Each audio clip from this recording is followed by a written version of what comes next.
อยากจะจับมือกับเธอจับมือกับเธอสักครั้งจับมือให้ฉันไม่เคว้งไม่คว้างและไม่เปล่าเปลี่ยวเกินไปอยากจะสบตากับเธอสบตากับเธอต่อไปอยากจะเก็บแววให้ความเข้าใจเอาไว้อบอุ่นนานๆขอมือเธอหน่อยไว้คอยกระชับให้ชื่นใจขอมองตาหน่อยไว้คอยให้เตือนเมื่อเหงาใจขอใจเธอหน่อยไว้คอยเป็นแรงผลักดันฝันอันยิ่งใหญ่หากมีหัวใจของเธอก็สุขเกินพออยากจะจับมือกับเธอ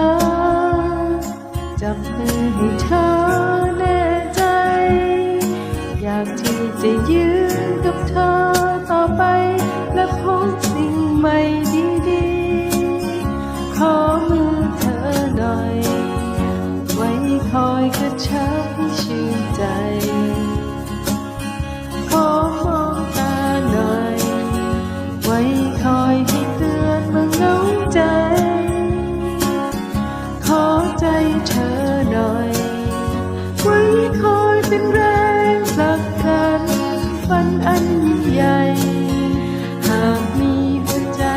ของเธอก็สุขเกินพอ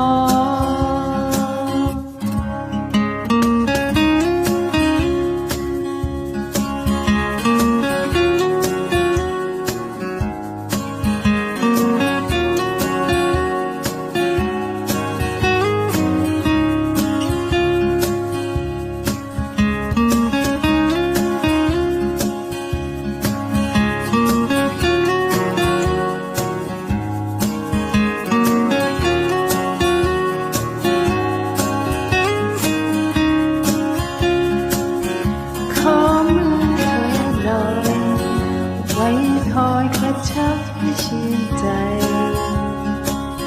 ขอมองตาหน่อยไว้คอยให้เตือนเมื่อเหงาใจขอใจเธอหน่อยไว้คอยเป็นแรงผลักดันฝันอันยิ่งใหญ่หากมีหัวใจของเธอก็สุขเกินพอ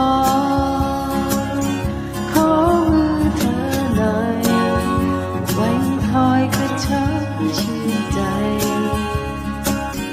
ขอมองตาหน่อยไว้คอยให้เตือนเมื่อเหงาใจขอใจเธอหน่อยไว้คอยเป็นแรงผลักดันฝันอันยิ่งใหญ่หากมีหัวใจของเธอก็สุขเกินพอหากมีหัวใจของเธอก็สุขเกินพอ